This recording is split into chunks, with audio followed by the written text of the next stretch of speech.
So I went halfway across purling and I turned the work so that the knit part, the flat part, is showing now.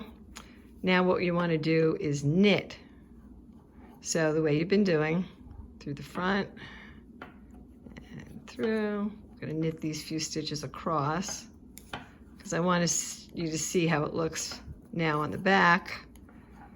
And this is how we make what's called stockinette stitch, which is knitting a row and then purling the next.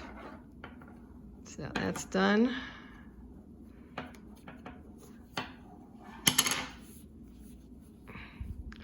So you can see the knit, I knit that row.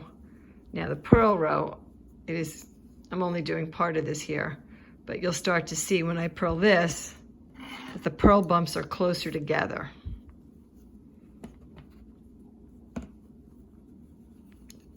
Okay, so I'm gonna purl across. Remember this first one wants to do that, so don't let it. Make sure you have it facing down so you can get your needle through the right place. Purl,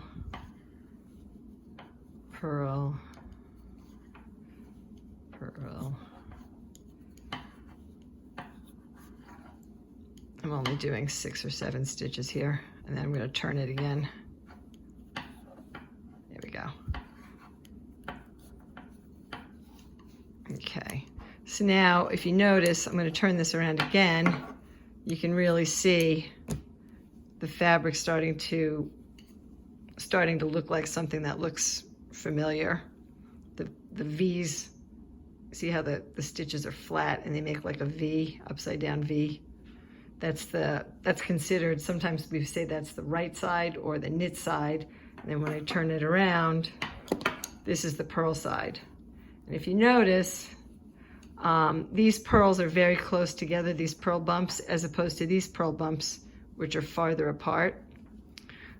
That's because when you knit every row, you have the knit stitches buried here. That's the knit row. And then these purl bumps are the back of the knit row on the other side.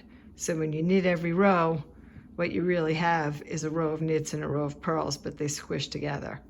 When you knit a row, purl a row, the purls are right on top of each other. You can't separate them to see like you can here. Anyway, I hope that's helpful, and I hope you're enjoying knitting.